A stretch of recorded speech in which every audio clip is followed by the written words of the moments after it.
എൻ്റെ പ്രിയപ്പെട്ടവരെ,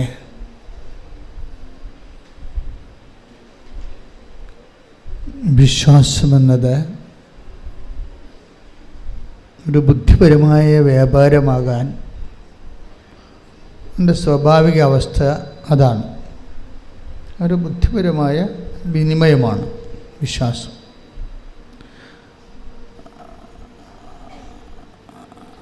പല കേവല വിശ്വാസങ്ങളുടെയും സ്ഥിതി അതാണ്. അതൊരു ബുദ്ധിപരമായ വിനിമയമായിരിക്കും, പക്ഷെ അത് ഫ്രൂട്ട്ഫുള്ളാകത്തില്ല, വർക്കൗട്ട് ചെയ്യത്തില്ല. ഉടമ്പടിയിൽ നമ്മൾ ചെയ്യുന്നത് വിശ്വാസം എന്ന കേവല ബുദ്ധിപരമായ വിനിമയത്തെ കൺവേർട്ട് ചെയ്യും. എങ്ങനെ കൺവേർട്ട് ചെയ്യും? ഒരു ദൈവസ്നേഹത്തിൻ്റെ എക്സ്പ്രഷൻസാക്കി മാറ്റും. ദൈവസ്നേഹത്തിൻ്റെ പ്രകടനങ്ങൾ നിങ്ങളെപ്പോഴും ശ്രദ്ധിക്കേണ്ടത്, വിശ്വാസ വളർച്ചയിൽ നിങ്ങൾ ബുദ്ധിപരമായ വിനിമയം, ഒരു ഇൻ്റലക്ച്വൽ കൺവിക്ഷൻ നമുക്ക് തരും. ദൈവം ഏത് കാലത്ത് ഏത് സമയത്തും എന്നെ സഹായിക്കും,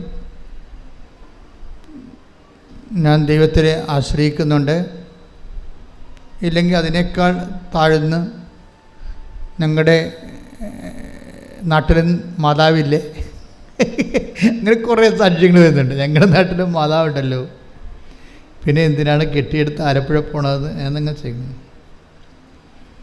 അപ്പോൾ അതൊരു കേവല വിശ്വാസമാണ്. കേവല വിശ്വാസം ഉള്ള പ്രശ്നം, ഇപ്പം നിങ്ങളുടെ നാട്ടിൽ നിങ്ങൾ നിന്നാലും ഇവിടെ നിന്നാലും കേവല വിശ്വാസക്കാർക്ക്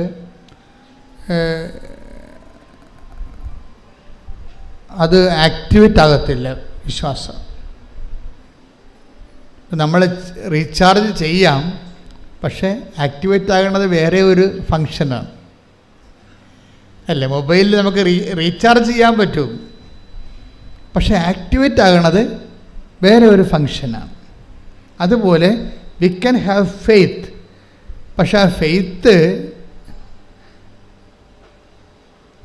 ഒരു സാക്ഷ്യത്തിലേക്ക് പ്രവേശിക്കുന്നത് അതിൻ്റെ കണ്ടൻറ്റ് ബേസ് വേറെയാണ്.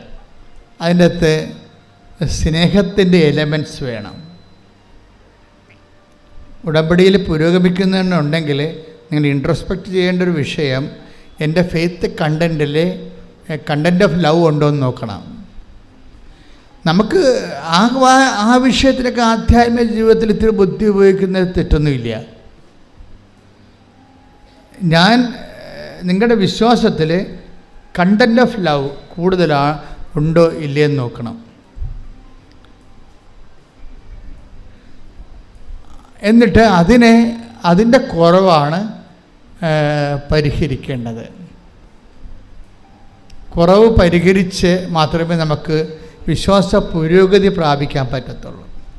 അല്ലെങ്കിൽ ഇങ്ങനെ സ്റ്റാറ്റസ് കോ മെയിൻറ്റെയിൻ ചെയ്തു പോകും, തൽസ്ഥിതി നിലനിന്ന് പോകും. നമുക്കൊരു 10 ഡിഗ്രി ഫെയ്ത്ത് ഉണ്ട്, നമ്മളെങ്ങനെ തലകുത്തി പോയി. ഇപ്പോൾ നിങ്ങൾക്ക് അതിൻ്റെ അകത്ത് ഈ കൃപാസനത്തിൽ വന്ന് എൻ്റെ പേരിൽ രോഗികളെ ശുശ്രൂഷിക്കാം, വീട്ടിലെ സഹായം കൊടുക്കാം, അമ്മയെ സഹായിക്കാം, അല്ലെങ്കിൽ അപ്പനെ സഹായിക്കാം,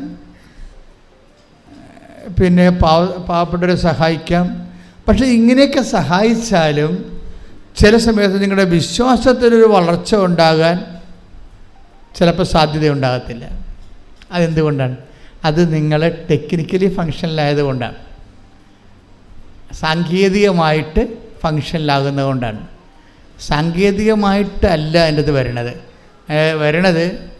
ഇപ്പം നിങ്ങൾ രോഗികളെ കാണുന്നുണ്ടെങ്കിൽ, ഇപ്പം ചിലരൊക്കെ എന്തുമാത്രം, അതായത് കൃപാസനത്തിൽ ഇത്രയും ദൈവാനുഗ്രഹം നിറഞ്ഞു നിൽക്കാൻ കാരണം ഉടമ്പടി എടുത്തവരെല്ലാവരും ലോകത്തിൻ്റെ എമ്പാടും പോയി ആശുപത്രികളിലും അനാഥാലയങ്ങളിലും ഹോസ്പിസുകളിലും അതുപോലെ തന്നെ കുടുംബങ്ങളിലുമൊക്കെ പോയി ആൾക്കാരെ ശുശ്രൂഷിക്കുകയും ഭക്ഷണം കൊടുക്കുകയും പണം കൊടുക്കുകയും അവിടെ നിന്ന് വസ്ത്രം കഴുകി കൊടുക്കുകയും അങ്ങനെ സൽപ്രവൃത്തികളുടെ ഒരു പ്രളയമാണ് ഈ ഉടമ്പടി അഴിച്ചു വിട്ടിരിക്കുന്നത്.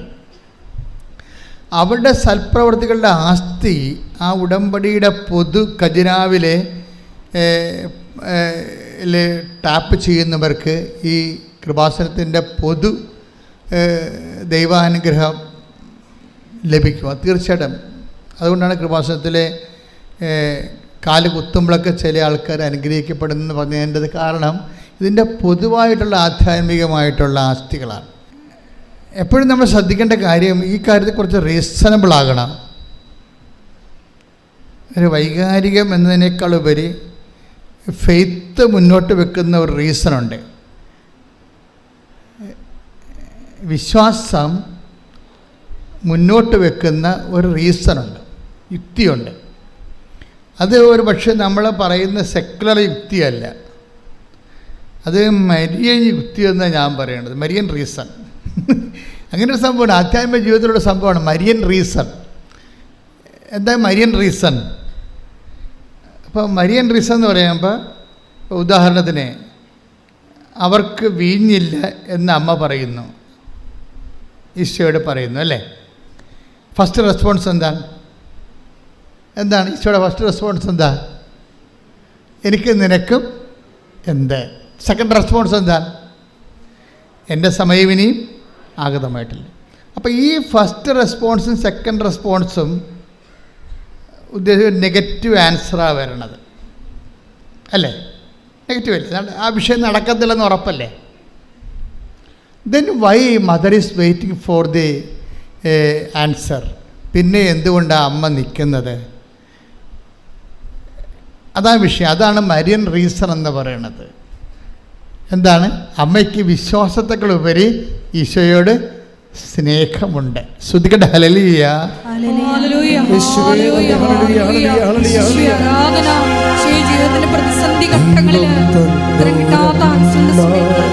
യേശുവിന്റെ അമ്മ നന്മ നിറഞ്ഞോരമ്മ ഭൂലോകത്തിനും ദൈവം തന്നോരമ്മ.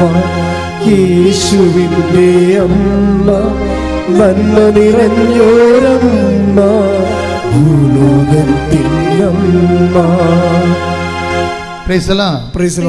ഇത്രയും നേരം ഈശോ പറഞ്ഞതിൽ നിന്ന് എന്ത് മനസ്സിലായി? നമുക്ക് വിശ്വാസമുണ്ടാകാം, അത് കേവല വിശ്വാസമാണ്. ആ കേവല വിശ്വാസം ചില സമയത്ത് സാങ്കേതികമായിട്ട് പറഞ്ഞാൽ ഫങ്ഷനിലല്ലാതെ വരും. അപ്പം കേവല വിശ്വാസത്തിൻ്റെ കൂടെ എന്തുകൂടി ഉണ്ടാകണം? ഇപ്പം അമ്മ, അതാണ് മരിയൻ റീസൺ. മരിയൻ റീസൺ എന്ന് പറയാം എന്താ? ഇപ്പം എനിക്കും നിനക്കും എന്ത് എന്ന് അമ്മ ചോദിച്ചില്ലേ? It is nothing to with us, it is not our business. അപ്പോൾ ഈശോ അത് ഡിസോൺ ചെയ്ത് കളഞ്ഞേ അല്ലേ. അത് ആ വിഷയം ഇറ്റ് ഈസ് നോട്ട് അവേഴ്സ്, ആ വിഷയം നമ്മുടേതല്ല എന്നും പറഞ്ഞുകൊണ്ട് ഈശോ തള്ളിക്കളഞ്ഞ സംഭവമാണ്. രണ്ടാമത് എന്താണ്? അത് ഒന്ന് മാനുഷികം. ഈശോ പറഞ്ഞ രണ്ട് കാര്യങ്ങൾ, ഒന്ന് ദൈവികമായ ഇമ്പിഡിമെൻസ് ഉണ്ട്, മാനുഷികമായ ഇമ്പിഡിമെൻസും ഉണ്ട്, തടസ്സങ്ങളുണ്ട്. ഇപ്പം മാനുഷികമായ എന്താണ്? അതിൽ എനിക്ക് നിനക്കൊന്നും ചെയ്യാനില്ല, അവരോട് വായ്പ വാങ്ങിക്കാൻ പറഞ്ഞാൽ മതി, അല്ലെങ്കിൽ അവരുടെ ബിസിനസ് കച്ചവടക്കാരൊക്കെ പോയി വിലക്ക് വാങ്ങിക്കാൻ പറഞ്ഞാൽ മതി. നത്തിങ് ടു വിത്ത് അസ്, ഈ വിഷയത്തിൽ നമുക്ക് റോളില്ല എന്ന് പറയും. അത് first reason over. Second reason എന്താണ്? സെക്കൻഡ് റീസൺ ദൈവികമാണ്. എന്താണത്? എൻ്റെ സമയം ഇനി സമ്മതമാണ്. അപ്പോൾ നമ്മൾക്ക് ദൈവത്തിന് ഉത്തരം തരണമെങ്കിൽ ചില സമയത്ത് രണ്ട് തടസ്സങ്ങൾ വരാൻ സാധ്യത ഉണ്ടാകും.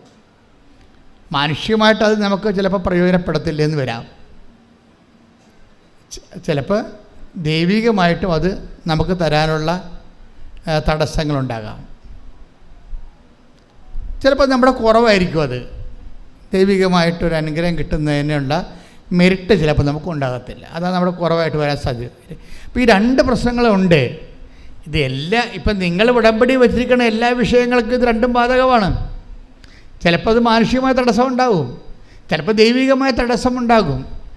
എന്നിട്ട് നമ്മൾ ഈ മാനുഷികമായ തടസ്സമുള്ള വിഷയം, ഇപ്പം നിങ്ങളുടെ ജപ്തി നടപടി, അല്ലെങ്കിൽ നിങ്ങളുടെ കല്യാണം ഒക്കെ ഇല്ല, അല്ലെങ്കിൽ നിങ്ങളുടെ മക്കളെ നിങ്ങൾക്ക് കിട്ടണില്ല, ജോലി കിട്ടണില്ല, ജോലി സ്ഥലത്തെ പ്രശ്നം, നിങ്ങൾക്ക് PR ആകുന്നില്ല, പെൻഷൻ കിട്ടിയിട്ട് അംഗീകരിച്ചിട്ട് നിങ്ങൾക്ക് കിട്ടണില്ല, ഇങ്ങനെ എന്തെല്ലാം പ്രശ്നമാണ്, ഇല്ലായ്മയെല്ലാം ഉള്ളത്. അതല്ല, ഈ പ്രശ്നങ്ങളെല്ലാം എന്തിൻ്റെങ്കിലും ഒരു ആബ്സെൻസാണ്. പ്രശ്നങ്ങളെല്ലാം എന്തിൻ്റെ ആബ്സെൻസ് ആകും? പ്രശ്നങ്ങളെല്ലാം നമുക്കുണ്ടാകുന്ന പ്രശ്നങ്ങൾ, ജപ്തി ആയാലും എന്ത് സംഭവമായാലും എല്ലാ പ്രശ്നങ്ങളും എന്തിൻ്റെയെങ്കിലും ഒരു ആബ്സെൻസാണ്, എന്തെങ്കിലും ഒരു പോരായ്മയാണ്. ഇപ്പോൾ രോഗമാണെന്ന് ആരോഗ്യത്തിൻ്റെ പോരായ്മ, ഇല്ലായ്മയാണല്ലോ. ഇതിനെ എല്ലാത്തിനും ഇങ്ങനെ പ്രശ്നങ്ങളെല്ലാം ഇല്ലായ്മ എന്നുള്ള രീതിയിലാണ് ബൈബിൾ അപ്രോച്ച് ചെയ്യണത്. ദാറ്റ് മീൻസ് ബൈബിൾ ഇല്ല എന്ന് പറഞ്ഞാൽ എൻ്റെ അർത്ഥം മെരിറ്റ് ഇല്ലെന്ന് എൻ്റെ അർത്ഥം. ബൈബിളിൻ്റെ രീതിയാണല്ലോ പറയേണ്ടത്. ഒരു ഇല്ലായ്മ. ഇപ്പോൾ അമ്മ എന്താ പറയണത്? അവർക്ക് വീഞ്ഞ് ഇല്ല. അവിടെ പ്രശ്നത്തെ മുഴുവന് അഭിമാന പ്രശ്നം ഉണ്ടായതിൻ്റെ അകത്ത് നാണം കെട്ടി അവിടെ നിന്ന് പിരിയത്തുള്ള ആ വിഷയം. പക്ഷെ അവർക്ക് ആ നാണം കെട്ടി പിരിയാൻ സാധ്യതയുള്ള വിഷയമാണത്. അപമാന പ്രശ്നമുണ്ടതിൻ്റെ അകത്ത്. നമ്മുടെ എല്ലാ വിജയമയുടെ മുമ്പിൽ നമ്മൾ ടെൻഷൻ അടിക്കണ എന്താ കാര്യം? നമ്മൾ ടെൻഷൻ അടിക്കാൻ കാര്യം അതൊരു അപമാനമായിട്ട് മാറുമോ ഇല്ലയോ എന്ന് നമുക്ക് ബുദ്ധിമുട്ടുള്ളത് കൊണ്ടാണ് നമ്മളത് വിഷയമാക്കുന്നത്. ഇങ്ങനെയുള്ള എല്ലാ വിഷയവും മൂടി വെച്ചുകൊണ്ട് അതിനെ അഡ്രസ്സ് ചെയ്യണത് സിംഗിൾ വാക്കിലാണ്. They have no wine. അവർക്ക് വീഞ്ഞ് ഇല്ല. അതിൻ്റെ ഉത്തരം വളരെ വ്യക്തമാണ്. അതിന് 2 ഇമ്പഡിമെൻറ്റ്സ് ഉണ്ട്, 2 തടസ്സങ്ങളുണ്ട്. ഒന്ന്, മാനുഷികമായി അത് വലിയ കാര്യം അല്ല. അതാണ് എനിക്കും നിനക്കും അവർക്ക് പർച്ചേസ് ചെയ്യാവുന്ന വിഷയമേ ഉള്ളൂ. അല്ലെങ്കിൽ അവർക്ക് ലെൻറ്റിന് അവർക്ക് ഹയർ ചെയ്യാം, അത്രേ ഉള്ളൂ. അതിൻ്റെ നമ്മളതിൻ്റെ അകത്ത് ഇൻവോൾവ് ചെയ്യേണ്ട കാര്യമില്ല. It is none of our business എന്ന രീതിയിലാണ് അതിൻ്റെ ഫസ്റ്റ് ആൻസർ വരണത്. സെക്കൻഡ് ആൻസർ എന്താ പറയണത്? സെക്കൻഡ് ആൻസർ പറയണത് എൻ്റെ സമയം ഇനി സമാഗതമായി ദൈവികമായ തടസ്സങ്ങളാണ് വേണം. ദൈവികമായി നീ അത് നിനക്ക് സ്വീകരിക്കാനുള്ള സമയമായിട്ടില്ല. ഈ അനുഗ്രഹം ഭൗതികമാണ്, പക്ഷേ ദൈവികമായിട്ട് നിനക്കത് സ്വീകരിക്കാനുള്ള സമയമായിട്ടില്ല. അപ്പോൾ ഇങ്ങനെ 2 ഇമ്പഡിമെൻറ്റ്സ് വന്ന സ്വാഭാവികമായിട്ട് എന്താ പറയേണ്ടത്? ആ ഒരു പ്രെയറിനോട് ഗുഡ് ബൈ പറഞ്ഞ് ബുദ്ധിയും ബോധമുള്ളവർ പോകും. പക്ഷേ എന്തുകൊണ്ട് മറിയം എന്താ ചെയ്യണത്? മറിയം അതിനെ വെയിറ്റ് ചെയ്യാൻ, എന്നിട്ട് മറിയം അതിനെ പരിശുദ്ധാത്മാവിൻ്റെ നിറവിൽ ഒരു പുതിയ പോംവഴി കണ്ടുപിടിക്കുകയാണ്. എന്താണ് അത്? കവനൻ്റൽ ഫോർമുലയാണ് അവിടെ ഉപയോഗിക്കുന്നത്. നമുക്കിത് ഇപ്പോൾ ഈ കാലങ്ങളിലല്ലേ മനസ്സിലായത്. നമ്മൾ വെള്ളം കോരാൻ പറഞ്ഞപ്പോൾ വെള്ളം കോരി, വിറക് കൊട്ടാൻ പറഞ്ഞാൽ വിറക് കെട്ടി, എന്നൊക്കെ പറഞ്ഞാൽ നമ്മൾ വായിച്ചുകൊണ്ടും പ്രസംഗിച്ചുകൊണ്ടും പോയത്. ഇപ്പോഴല്ലേ നമ്മൾ മനസ്സിലാക്കണത് ഈ നടക്കാത്ത കാര്യം നടക്കാൻ കവനൻ്റ് ഫോർമുലയാണ് ഉപയോഗിക്കേണ്ടതെന്ന് മനസ്സിലായി. ഇത് പുതിയത് മറിയത്തിൻ്റെ ഫോർമുല അല്ല. ഏജ് ഓൾഡായിട്ട് ബൈബിള് ദൈവത്തിനെ മനുഷ്യൻ്റെ ജീവിതത്തിലേക്ക് ഇറക്കിക്കൊണ്ട് വരുന്നതിന് വേണ്ടി ഉപയോഗിക്കുന്നതാണ് ബൈലാറ്ററൽ എഗ്രിമെൻ്റ് മെത്തേഡ്. ഈ ബൈലാറ്ററൽ എഗ്രിമെൻ്റ് മെത്തേഡിലൂടെ എന്താണ് ശരിക്കും പറയുന്നത്? ഇത് ആക്ടിവേറ്റ് ചെയ്യണമെങ്കിൽ എന്ത് വേണം? You must have A certain amount of level of love. നമുക്കറിയാം. അതാണ് ഞാൻ പറഞ്ഞത്, നിങ്ങളുടെ സൽപ്രവൃത്തികൾ ഇനി ഫുൾ കണ്ടു. അതാർക്കും ചെയ്യാം. സൽപ്രവൃത്തികൾ ചെയ്യണമെന്നുണ്ടെങ്കിൽ നമ്മൾക്ക് എപ്പോഴും വരേണ്ട ഒരു വിഷയം, നമ്മൾ ഗുഡ് വർക്ക്സ് എന്നാണ് പറയണത് സൽപ്രവൃത്തിയെ.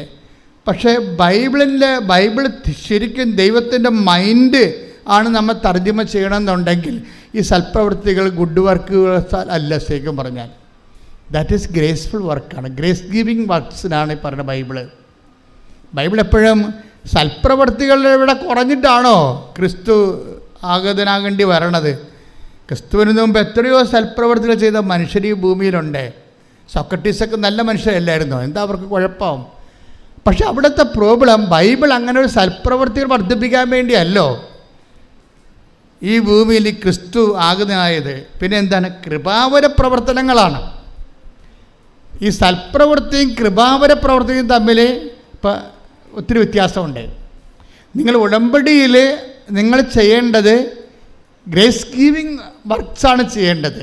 കൃപാവര പ്രവർത്തനങ്ങൾ, കൃപ നമുക്ക് ലഭിക്കാൻ ആവശ്യമായ വർത്തനങ്ങൾ, അതെന്താ ചെയ്യണം? കൃപ വർദ്ധിപ്പിക്കണമെങ്കിൽ എന്ത് ചെയ്യണം? കൃപ എല്ലാം യേശുക്രിസ്തുവിൻ്റെ നെയിമിൻ്റെ അണ്ടറിലാണ് കൃപയെല്ലാം വരണത്. കൃപയെന്ന് പറഞ്ഞാൽ എന്താണ്? അതുകൊണ്ടാണ് ബൈബിൾ പറയണത് കൃപയും സത്യവും. The word of God. ശ്രദ്ധിക്കട്ടെ. Hallelujah, hallelujah, hallelujah, hallelujah, hallelujah. യേശുവേ നന്ദി. Hallelujah, hallelujah, hallelujah. യോഹന്നാൻ 1:17. എന്തുകൊണ്ടെന്നാൽ നിയമം മോശ വഴി നൽകപ്പെട്ടു, കൃപയും സത്യവുമാകട്ടെ യേശുക്രിസ്തു വഴി ഉണ്ടായി. ഇതിനകത്ത് ഒരു പ്രശ്നങ്ങൾ വരണമെന്ന് വെച്ച് കഴിഞ്ഞാൽ ഈ ഡിഗ്രീസ് ഓഫ് പെർഫെക്ഷനിൽ മോശയുടെ വചനവും ജീസസിൻ്റെ വചനവും തമ്മിലുള്ള ഒരു വ്യത്യാസം അതാണ്. മോസസിൻ്റെ വചനത്തിന് സാങ്കേതികമായ ദൈവത്തിൻ്റെ മനസ്സനുസരിച്ചുള്ള നിയമപരമായിട്ടുള്ള കാഴ്ചപ്പാടുകളാണ് കൈകാര്യം ചെയ്യണത്. കർത്താവിൻ്റെ വചനത്തിൽ അതല്ല. എന്താണ്? കൃപയും സത്യവുമാണ്. കൃപയും സത്യവും ആര് വഴി ഉണ്ടായി? ക്രിസ്തു വഴി ഉണ്ടായി. അപ്പോൾ അതെങ്ങനെയാണ് ഉണ്ടായതെന്ന് നമ്മൾ അറിയണം. ക്രിസ്തു വഴി ഉണ്ടായത്. ഉടമ്പടി ടാർഗറ്റ് ചെയ്യണത് സൽപ്രവൃത്തികളല്ല. നിങ്ങൾ കുറേ ആൾക്കാർ ചെയ്യണത് വെറും സൽപ്രവൃത്തികളാണ്. വെറും സൽപ്രവൃത്തികളെന്ന് വെച്ച് കഴിഞ്ഞാൽ ഇവിടുന്ന് കുറേ കാര്യങ്ങൾ പറഞ്ഞിട്ടുണ്ട്, അതനുസരിച്ച് കൊണ്ട് രോഗികളെ കാണുന്നു. കഴിഞ്ഞ ദിവസം ഞാൻ ഒരു സാക്ഷ്യം പറഞ്ഞത്, ഞാൻ ഓൾഡ് ഏജിൽ ഹോമിൽ പോയി ഒരു ദിവസം മുഴുവൻ നിന്ന് അവിടുത്തെ ഉടുപ്പെല്ലാം അലക്കി കൊടുത്തെന്ന് പറഞ്ഞു. പിന്നെ വേറൊരു ചേച്ചി സാക്ഷ്യം പറഞ്ഞത്, ഞാൻ ഓൾഡ് ഏജ് ഹോമിൽ പോയി നഖം വെട്ടി കൊടുത്തെന്ന് പറഞ്ഞു. It's okay, you are doing all this kind of things. ഇതെല്ലാം നല്ല സന്തോഷത്തിൽ ഇങ്ങനെ ചെയ്യുന്നുണ്ട്, സന്തോഷമുണ്ട്, നന്ദിയുണ്ട്. പക്ഷേ ഇതെല്ലാം സൽപ്രവൃത്തികളാണ്. ഈ സൽപ്രവൃത്തികളിൽ നിന്ന് നമുക്ക് കൃപ ഡ്രോൺ ചെയ്യണമെന്നുണ്ടെങ്കിൽ നിങ്ങൾക്ക് വേറെ ഒരു കാര്യം കൂടി വേണം. എന്താ വേണ്ടത്? കൃപ. സൽപ്രവൃത്തികൾ ഇത് ഈ നിങ്ങൾ ചെയ്ത കാര്യങ്ങളെ ക്രിസ്തുവിനെ മാറ്റി നിർത്തിയും ചെയ്യാൻ പറ്റും. ലോകത്ത് എന്തുമാത്രം ആൾക്കാർ ചെയ്യുന്നുണ്ട് ഇല്ലേ? റോട്ടറി ക്ലബ്ബുകാരെ കണ്ണ് വരെ വെച്ച് കൊടുക്കുന്നുണ്ട് ഇല്ലേ? അപ്പോൾ അങ്ങനെ എന്തോ ക്ലബ്ബുകാർ ചെയ്യുന്നുണ്ട്. നാട്ടിൽ എന്തുമാത്രയും അയൽക്കൂട്ടങ്ങളും അതുപോലെ തന്നെ പല പലതരമുള്ള പാർട്ടി സംഘങ്ങളും ഒക്കെ പല കാര്യങ്ങളും മനുഷ്യർക്ക് വേണ്ടി ചെയ്യുന്നുണ്ട്. ഇതെല്ലാം സൽപ്രവൃത്തികളാണ്. പക്ഷേ ഒരു ക്രൈസ്റ്റ് സെൻട്രിക് ആയിട്ടുള്ള ഒരു ആധ്യാത്മികത ചര്യം അനുവർത്തിക്കുന്നവരെ കേവലം സൽപ്രവൃത്തികളല്ല നമ്മൾ ലക്ഷ്യം വെക്കുന്നത്, കൃപാവര പ്രവൃത്തികളാണ്. എന്താ കാര്യം? കൃപയും സത്യവും അവൻ വഴി ഉണ്ടായി. അപ്പം കൃപാവര സത്യങ്ങൾ, കൃപാവര പ്രവൃത്തികൾ ചെയ്യാൻ, ഇപ്പം സൽപ്രവൃത്തികളും കൃപാവര പ്രവൃത്തികളും നമ്മൾ വ്യത്യാസം എന്താ? സൽപ്രവൃത്തികൾ മനുഷ്യൻ്റെ പേരിലാണ് ചെയ്യണത്. ചിലർ നല്ല പേരെടുക്കാൻ ചെയ്യും, ചിലർ കൂടുതൽ വോട്ട് കിട്ടാൻ വേണ്ടി ചെയ്യും, ചിലത് ജനകീയ അടിത്തറ ഉണ്ടാക്കാൻ വേണ്ടി ചെയ്യും, ചിലത് അവരുടെ കള്ളത്തരങ്ങളെ പുറത്തറിയാൻ വേണ്ടി ഒരു പുതിയൊരു ഫേസ് കാണിക്കാൻ വേണ്ടി സമൂഹത്തിന് വേറൊരു സംഭവം. അങ്ങനെ ഓരോരോ ലക്ഷ്യങ്ങളാണ് ഈ സൽപ്രവൃത്തികൾക്കുള്ളത്. പക്ഷെ കൃപാവര പ്രവൃത്തി അതല്ല. കൃപാവര പ്രവൃത്തി എന്ന് പറയണത് ക്രിസ്തുവിൻ്റെ നാമത്തിൽ ക്രിസ്തുവിന് വേണ്ടി മാത്രം മഹത്വം കൊടുത്തുകൊണ്ട് ചെയ്യണതാണ്. ക്രിസ്തുവിൻ്റെ നാമത്തിൽ ചെയ്യണം. അതിൻ്റെ 10% ഗ്ലോറി ക്രിസ്തുവിന് മാത്രമാണ്. അതുകൊണ്ടാണ് ബൈബിൾ പറയണത് വലത് കൈ ചെയ്യണത് ഇടത് കൈ അറിയരുത്. മനുഷ്യൻ അറിയരുതെന്നായി പറയണത്. മനുഷ്യന്മാരറിയരുതെന്നാണ് പറയണത്. പക്ഷേ മനുഷ്യന്മാർ അറിയുന്ന വെച്ചാൽ എല്ലാ കാര്യവും പാത്തും പതുങ്ങിയും ചെയ്യണമെന്നല്ല. മനുഷ്യനെ അറിഞ്ഞില്ലെങ്കിലും അറിയിക്കാൻ വേണ്ടി നിങ്ങളെ പ്രത്യേകിച്ച് മസിൽ പിടിക്കരുതെന്നതിൻ്റെ അർത്ഥം. ശ്രദ്ധിക്കട്ടെ. ഹല്ലേലൂയ, ചെയ്ത് നിന്റെ മഹത്വത്തിൽ പങ്കുകാരാകുവാൻ ഈ ആരാധനയിലൂടെ ഞങ്ങളെ അഭിഷേകം ചെയ്യണമേ.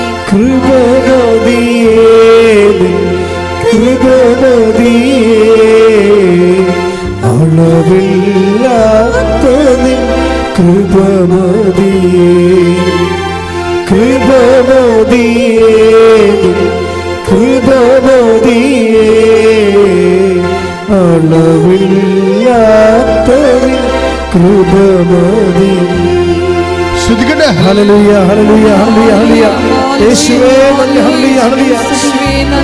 Hallelujah, hallelujah, hallelujah, hallelujah, hallelujah. രാജരാജ, രാജാധിരാജ, പാടി പുകഴ്ത്തിടുമേ, ദിനവും വാഴ്ത്തി പുകഴ്ത്തിടുമേ. രാജരാജ, രാജാധിരാജ പാടിപ്പുകഴ്ത്തിടുമേ, ദിനവും വാഴ്ത്തിപ്പുകഴ്ത്തിടുമേ. കൃപമതിയേ കൃപമതിയേ അളവില്ലാത്തതിൻ കൃപമതിയേ. നമ്മൾ കേവല വിശ്വാസത്തിൽ നിന്ന് സൽപ്രവൃത്തികളിലേക്കും പിന്നെ കൃപാവര പ്രവൃത്തികളിലേക്കും സഭ വെളിപാടുകളുടെ പൂർണ്ണതയിലേക്ക് പോകുന്നത് കാലങ്ങൾ കൊണ്ടാണ്, ഒറ്റയടിക്കല്ല. ആദ്യകാലങ്ങളിൽ സഭയ്ക്ക് തോന്നിയത് കേവല വിശ്വാസം മാത്രം മതി എന്നാണ് തോന്നിയത്. ക്രിസ്തുവിലുള്ള കേവല വിശ്വാസം മാത്രം മതി.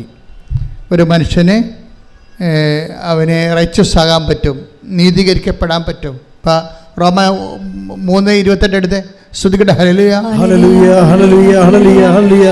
യേശുവേ നന്ദി, യേശുവേ സ്തുതി. ഹല്ലേലൂയ.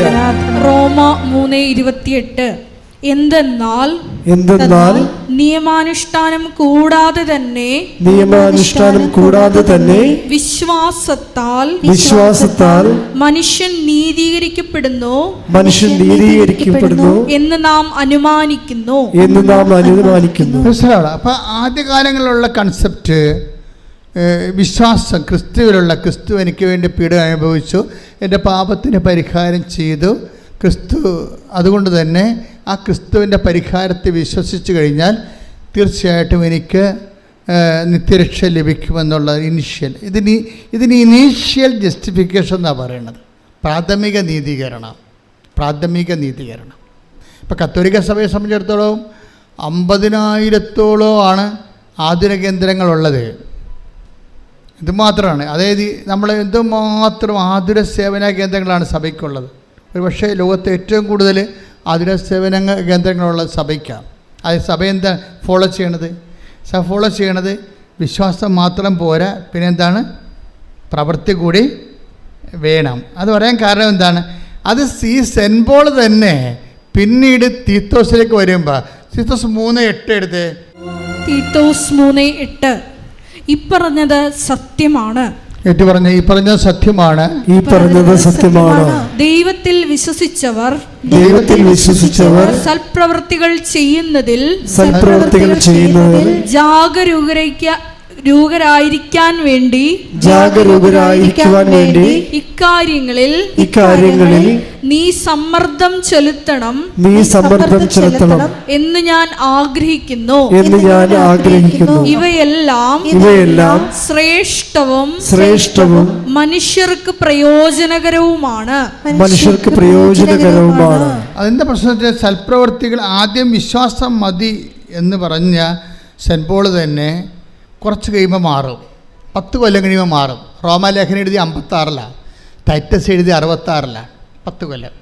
10 കൊല്ലത്തിന് ശേഷം കഴിയുമ്പോൾ അദ്ദേഹത്തിന് മനസ്സിലായി വിശ്വാസം മാത്രം പോരാ, പിന്നെന്താണ്.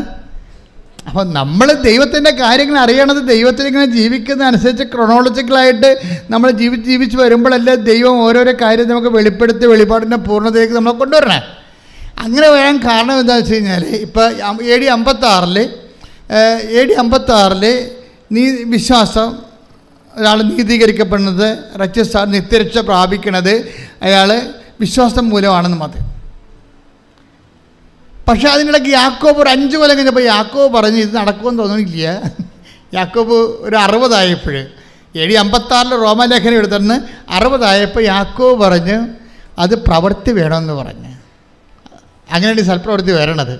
യാക്കോബിന്റെ ലേഖനം എടുത്ത് 2:24 മനുഷ്യൻ വിശ്വാസം കൊണ്ട് മാത്രമല്ല പ്രവൃത്തികളാലുമാണ് നീതീകരിക്കപ്പെടുന്നതെന്ന് നിങ്ങൾ അറിയുന്നു.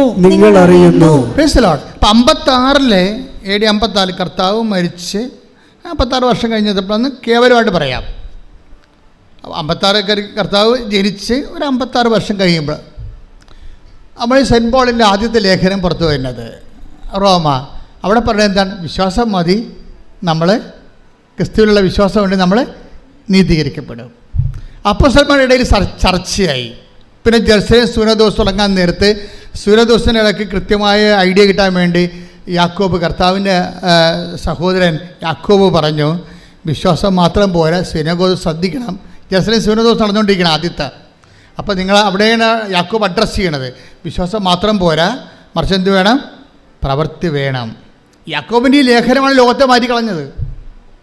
ലോകത്ത് ഇന്ന് കാണുന്ന ഈ സഭയുടെ എല്ലാവിധ ആതുര സേവനങ്ങളെയും, അതുപോലെ തന്നെ അവകാശ പോരാട്ടങ്ങളെയും, അതുപോലെ തന്നെ മനുഷ്യോചിതമായ എല്ലാ നടപടികളെയും ശുശ്രൂഷകളെയും എല്ലാം, കുഞ്ഞുങ്ങളെ ഇപ്പോൾ ഓട്ടിസം ബാധിച്ച കുഞ്ഞുങ്ങളെ, ജന്മന കിടപ്പിലായ കുഞ്ഞുങ്ങൾ, എന്തുമാത്രം കുഞ്ഞുങ്ങളെയാണ്, എന്തുമാത്രം സിസ്റ്റേഴ്സ് നോക്കണത് ലോകം മുഴുവനും. അതെല്ലാം കാര്യം ഈ യാക്കോബിൻ്റെ ലേഖനമാണ്. യാക്കോബിൻ്റെ ലേഖനം എന്ന് പറയുന്നത് വല്ലാത്തൊരു ലേഖനമായിപ്പോയി. അപ്പോൾ അത് സെൻറ്റ് പോൾ പറഞ്ഞതിന് ശേഷം സെൻറ്റ് പോൾ കർത്താവിനെ കണ്ടിട്ടില്ലല്ലേ, അതാണ് പ്രശ്നം. അതിനുശേഷം പക്ഷെ കർത്താവിൻ്റെ കൂടെ നടന്ന ആളാണ് യാക്കോബ്. യാക്കോബ് കർത്താവിന് മൈൻഡ് റീഡ് ചെയ്തേച്ച് പറഞ്ഞ് പ്രവൃത്തിയില്ലാതെ വിശ്വാസം നീതീകരിക്കപ്പെടത്തില്ല എന്ന് പറയും. ജസ്റ്റിഫൈ ആകത്തില്ല. നിത്യരക്ഷ പ്രാപിക്കണേ പ്രവൃത്തി വേണം. അതുകൊണ്ട് യാക്കോബ് 5 കൊല്ലം സെൻറ്റ് പോളിൻ്റെ ലേഖനം കഴിഞ്ഞ് 5 കൊല്ലം കഴിഞ്ഞപ്പോൾ 60 പറയും. അതൊന്നിട്ട് വായിച്ച് യാക്കോബ് 2:24 ശ്രുതികണ്ട ഹല്ലേലൂയ. വിശ്വാസം കൊണ്ട് മാത്രമല്ല, പറഞ്ഞേ, വിശ്വാസം കൊണ്ട് മാത്രമല്ല പ്രവൃത്തികളാലുമാണ് നീതീകരിക്കപ്പെടുന്നതെന്ന് നിങ്ങൾ അറിയുന്നു. അപ്പോൾ ജെറുസലേം സൂര്യദോഷത്തിൽ നിലപാട് കൃത്യമായി. അപ്പോൾ യാക്കോബ് പൗലോസ് അപ്പോസ്തലനും മനസ്സിലായി സഭയുടെ കറക്റ്റ് നിലപാട്. അപ്പോൾ പൗലോസ് അപ്പോസ്തലനും മനസ്സിലായി പ്രവൃത്തിയാണ് മൂലമാണ് വിശ്വാസം നീതീകരിക്കപ്പെടുന്നത്. അപ്പോൾ പിന്നീട് 5 കൊല്ലം കഴിഞ്ഞപ്പോഴാണ് ടൈറ്റസ് ലേഖനം എഴുതുന്നത്. 5 കൊല്ലം കഴിയുമ്പോൾ ടൈറ്റസ് ലേഖനം എഴുതുമ്പോൾ, തീത്തോസിൻ്റെ ലേഖനം എഴുതുമ്പോൾ സെൻറ്റ് പോൾ പറയും, എന്താ പറഞ്ഞിരിക്കുന്നത്? 3:8 ശ്രുതികട ഹല്ലേലൂയ.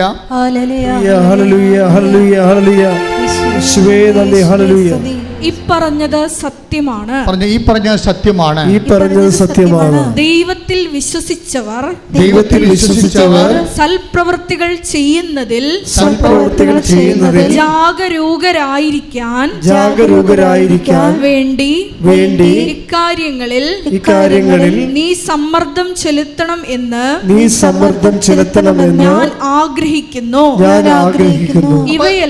ഇവയെല്ലാം ശ്രേഷ്ഠവും മനുഷ്യർക്ക് പ്രയോജനകരവുമാണ്.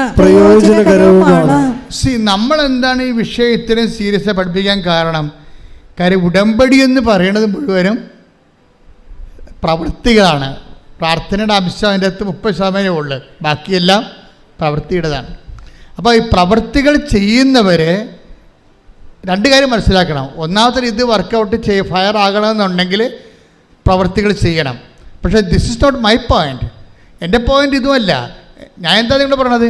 ഈ സൽപ്രവൃത്തികൾ ഒരു ക്രിസ്തുഇതരമായിട്ട് ക്രിസ്തുവിനെ മാറ്റി നിർത്തിക്കൊണ്ട് വി കൺ do so many good works, അതൊന്നും കൗണ്ടഡ് ആകത്തില്ല. എന്താ കാര്യം?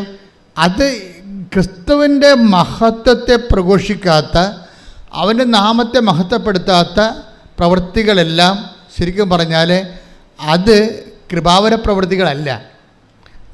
V are aiming for graceful works, കൃപാവര പ്രവൃത്തികൾ. നിങ്ങളത് വളരെ കൃത്യമായിട്ട് ചെയ്യണം. സൽപ്രവൃത്തിയും കൃപാവര പ്രവൃത്തിയും തമ്മിലുള്ള വ്യത്യാസം എന്ന് പറയുന്നത്, കൃപാവര പ്രവൃത്തി for the glorification of Christ name, കർത്താവിൻ്റെ നാമത്തിൻ്റെ മഹത്വത്തിനാണ് അത് കാഴ്ചവെക്കുന്നത്. അതുകൊണ്ടാണ് ഇൻറ്റൻഷൻ പ്രധാനപ്പെട്ടതായി വരുന്നത്. നമുക്ക് ഇൻറ്റൻഷൻ പ്രധാനപ്പെട്ട, ചെയ്ത പ്രവൃത്തി ചെയ്യല്ല പ്രശ്നം.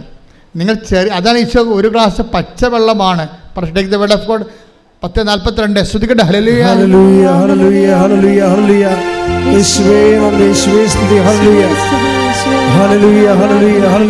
മത്തായി 10:42 ഈ ചെറിയവരിൽ